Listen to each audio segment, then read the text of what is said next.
Okay, welcome back to Stats and Probs 101. So now let's go to the last two problems. Now, number 9. Maylin went to a bookstore to buy a book of her choice for herself. Assuming that there are 90 books there.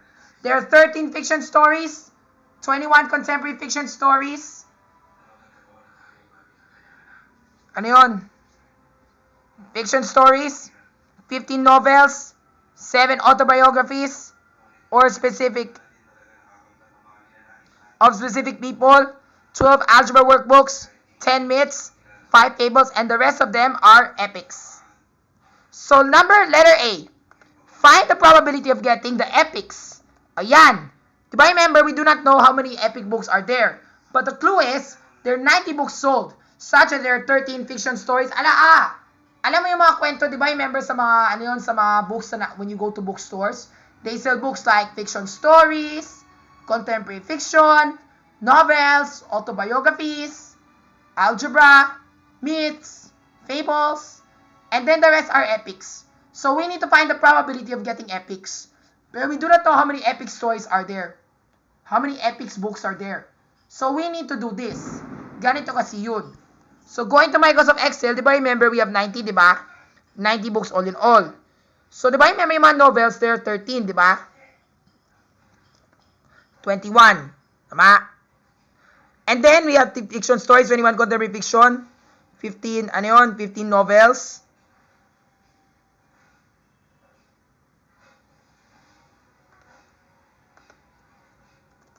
Wait.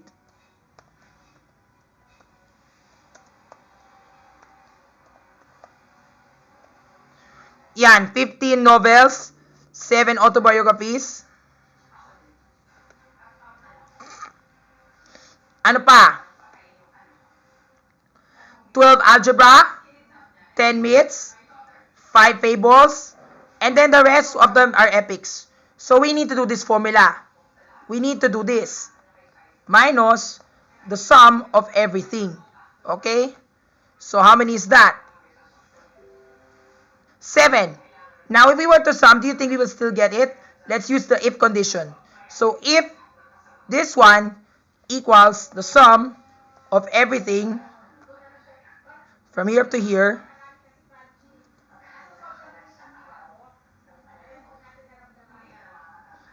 correct?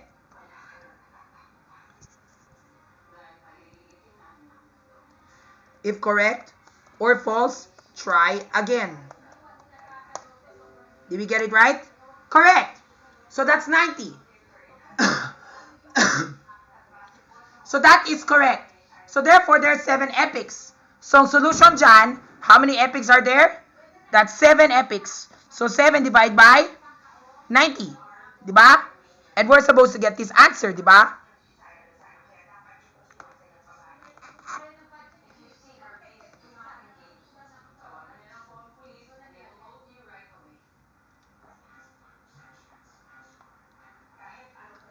Next, letter B.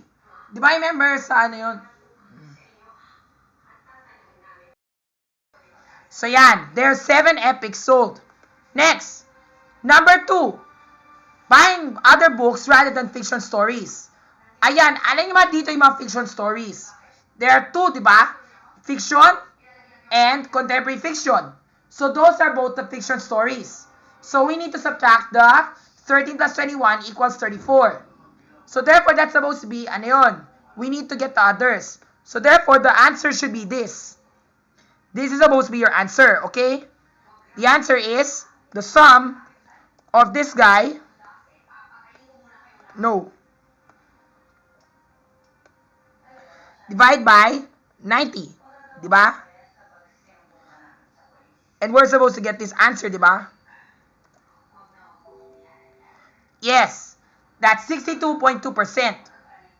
So that is the one yung hindi kasali yung mga novels. Kasi nga yung mga novels, they're already counted. Next, then number 3. Find the probability of buying books relevant for high school curriculum. Ayan, for high school. Di ba remember, there are books that are relevant for high school curriculum. And let's say for example, you're a junior high. Alin yung mga books dito ay pwede sa high school. Let's look at each. Fiction stories. Yes, fiction stories are considered high school. Baka malay mo, let's say for example, your English teacher were to ask you to read a narrative in from fiction stories to improve your reading comprehension. So that's one. Or contemporary fiction, let's say when you get to higher levels. So pwede. That's considered high school curriculum. Novels, pwede pa rin for your English, di ba? Autobiographies, pwede naman for social studies. Algebra, kailangan mo yan. Myths. And then fables, mga bata lang yun eh. And epics, I think epics are too hard for you to understand unless ang talaga meron. So therefore, it's all of that except the fables and the epics. So therefore, the numerator is all the books except for the, ano yun, the fables. So diba, remember, this is your, ano yun, your stories, diba? Ito yung mga children's, yung mga, ano yun, fictions, novels, what do you call this? Autobiographies, myths, diba? So yan, algebra, and then you're gonna have to divide that by the total, which is 90. So therefore, there are 86, it's 86%. 86% of the books that she will buy is, ano yun, are what you call is the ones that are relevant for high school curriculum. And that's mail-in from grade 9. I'm not referring to mail-in from the Voice Teens, ha? I'm referring from mail-in yung kaklase ko sa Chongse. And I remember during that time, si Maylin Arsenal, she's a grade 9 student. And I know naman talaga I have a crush on her before. Pero the problem is, I don't talk to her that much kasi ngayon na naman talaga may balak siya. So, yeah, that's Maylin from the grade 9. So, yun. But nowadays, I think by now, she's already mga college. Mga first year or second year. I'm not sure. So, yeah. Next, letter D. Probability of buying books whose information can be distinguished as narrative texts. Ayan. Di ba remember when I learned this in Filipino, there are texts that are perfect for ano yun? Narrative or ano yun? Narrative or informative. Narrative, ibig sabihin sa magkuwento. Like for example, when you read Jack and the Beanstalk, that's a narrative text. When you read the history of World War II, that is an informative text. Dahil documentary. So when we say the narrative, ibig sabihin tungkol sa pagkukwento ng mga fiction. So there are the types of narrative stories. We have fiction stories. Fiction stories are considered as narratives. Contemporary fictions, that's ano yun? That's also considered ano yun? Narrative stories. Novels, they're also narrative as well. Autobiographies of specific people, that is informative. Algebra, that's informative too. Myths, they're narratives. Fables are narratives. And epics are what you all these are informative. But I think they can still be narratives. Pero if you're not so sure, please leave a comment. I'm not so sure kung epics are narratives. Kasi nga remember last time, when I studied this in contemporary arts, ang sabi nila ay epics ay ang mga long poems. They are mga stories that talks about our former hero. So I bet they are called ano yun, narratives. Pero it's more like a genuine narrative. It's a non-fiction. So therefore, these are ano yun, informative to narrative texts. So yan. So now let's go to your ano yun. So now which of the books are narratives? So we have fiction stories, contemporary fiction stories, novels, myths, fables, and epics. So tama, that's in your numerator. Divide by the denominator, which is 90. 90. Diba? So you have to do the sum of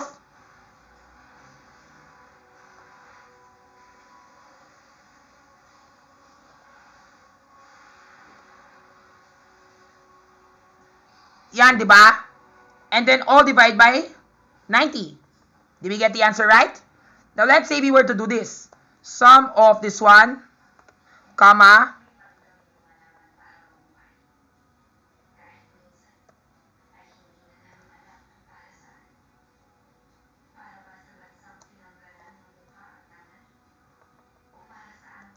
yeah, you will still get the same answer din. Okay? Tama. And that 78% of the books that she will buy are related to our narrative texts. Kaya most of them are narrative text naman eh. Yung algebra book, hindi siya narrative text kasi nga it's more like an educational book for learners that they can use for studying. Tsaka yung mga what you call this, yung mga autobiographies, they're more like, ano yun, informatives, so that you can know about a specific person. So, yan. Last but not least, letter E. Ang sabi ko dito, is she plans of buying a story of Anne Frank, which category does it belong to? And find its probability relating to that category. Ayan. Ibig sabihin, yung Anne Frank book na bibili niya, you have to identify kung aling category does it fit in or does it belong to. Where does it belong? Kung aling category. Diba?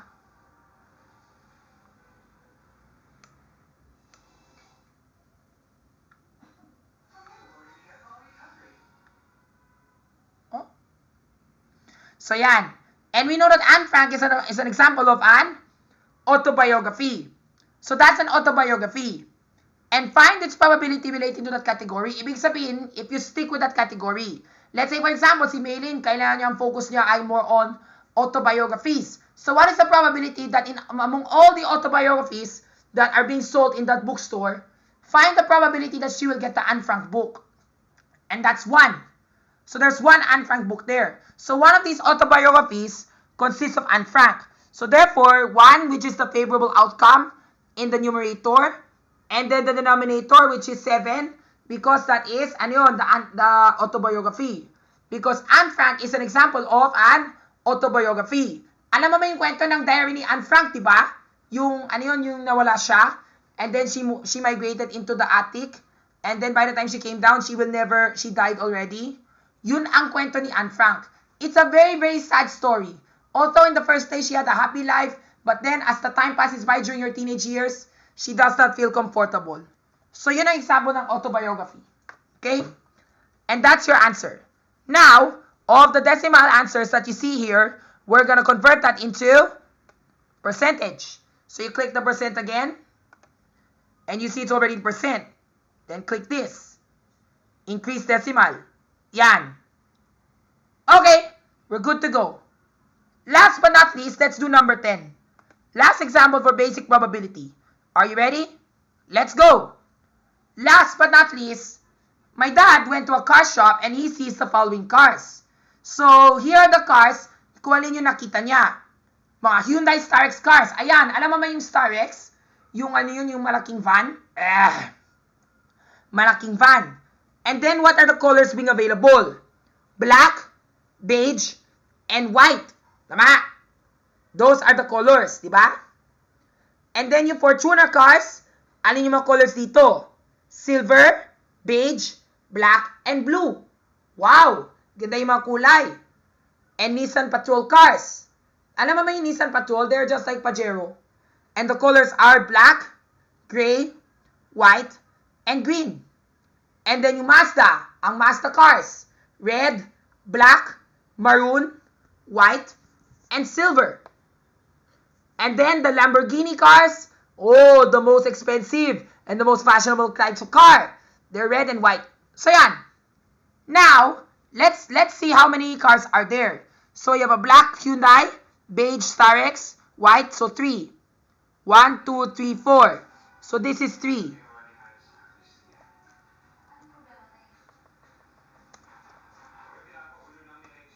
This is 4. This is 4. 5.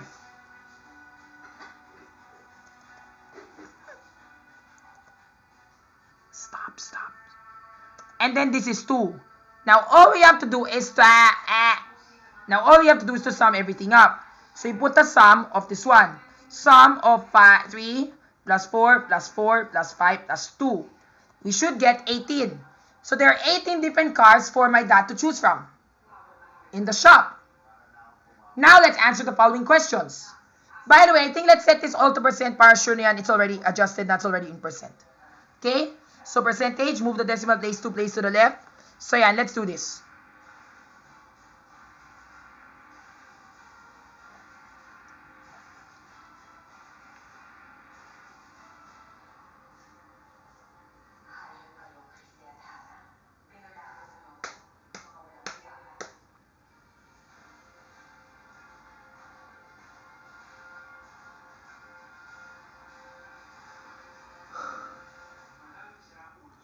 Okay? And then here's the questions that are being asked. So let's look at the questions. And the questions are this. Letter A, the probability of buying Mazda cars. Ayan, Mazda. Mazda, that is, ano yun? Mazda cars, what are the colors of the Mazda cars? The colors of the Mazda cars are, yan, black, red, maroon, white, and silver. So ilan yung mga cars dyan? 5. So there are 5 out of 18 cars. Diba? So yan. 5 divided by 18. And that's 27.78%. Tama? Next, letter B. Find the probability of not buying a black car. Ayan. Now look at the selection up there. Do you still remember the car selection up here? When we say not a black car, ibig sabihin other cars other than black. Alin yung mga cars na hindi siya black? Ito yun. So we need to get the black cars first. And then we need to reduce that. So meron tayong black Star X. So hindi kailangan tayo i-count yan. Remove the black Star X. And then we have a black, Fortuner. Of course, we will not count that. And then a black Nissan Patrol. And then a black Mazda. So hindi pwede. Hindi pwede yung black. So therefore, we need to count all the other colors aside from black. 1, 2, 3, 4, 5, 6, 7, 8, 9, 10, 11, 12, 14. So 14 out of 18. Or, what you can rather do is, another formula is this. You can get the probability of something that you like, and then you need to subtract that from 1. So 1 minus the probability of an outcome that is favorable. Because, diba sabi, ayaw mo. So therefore, you need to get rid of that. Like for example, diba remember when you roll a die? Kapag nag-roll ka ng die, and then find the probability of not getting a 2. Of course, the probability for getting a 2 is 1 over 6. Pero sabi dito, hindi! Not getting a 2. Ibig sabihin, you need to remove the 2. So, we need to subtract that from 1. And why do we subtract that from 1? Tandaan mo yung mga probability, rules of probability. No probability is greater than 1. So, always remember, the probability is always from 0 to 1. If so certain, 1. If not certain, 0. Wala. Okay? So, therefore, the certain outcomes minus the favorable outcomes. And that is 4 out of 18. And you're supposed to get 77.78%. If you have to do it this way, 14 over 18, you should get the same answer din. Tama? Which is 77.78%. Yan. 2 ways. Next, letter C. Probability of buying a silver Fortuner. May isa lang. Fortuner at silver lang. Isa lang. So that's very easy. So 1 out of 18. Yan. Next, letter D. Find the probability of buying another car besides a white Mazda. Yan. That means buying other cars other than the white Mazda. And there's a white Mazda, right? And then the rest, we need to get rid of that. So therefore, it's 1 minus the white Mazda, the probability of the white Mazda, which is 1 over 18. Tama? And we're supposed to get this, 94.44%. Or if you were to count that, use counting principle, of course, you will get 17 out of 18, which will still give you the same answer din. Last, letter E. The last outcome is this one. Find the probability of buying the most Porsche cars sold in history. Ayan, di ba remember the Porsche car? Ang Porsche car na yon sold in history. Kasi ba remember, according to what my dad said, ang sabi ko yung tatay ko, ng pinaka most expensive car and Porsche car in the history of in planet Earth is a Lamborghini. Ito kasi yun. I researched on the internet for all these different types of cars. The Toyota Fortuner is just a normal round-shaped car. Ang Mazda ay parang siyang semi-van, semi-car. Ang Star X is a high-ace car. Tapos, ang Nissan Patrol, it's more like a large van. But they're just ordinary types of cars. But the most fashionable one, especially of course, yung magpunta ka kung saan. Let's say if you want to go hot, wild, and crazy, of course, that is the Lamborghini. And there are two Lamborghini cars sold. So therefore, the answer is 2 out of 18, which signifies to 11.11%. And that's it.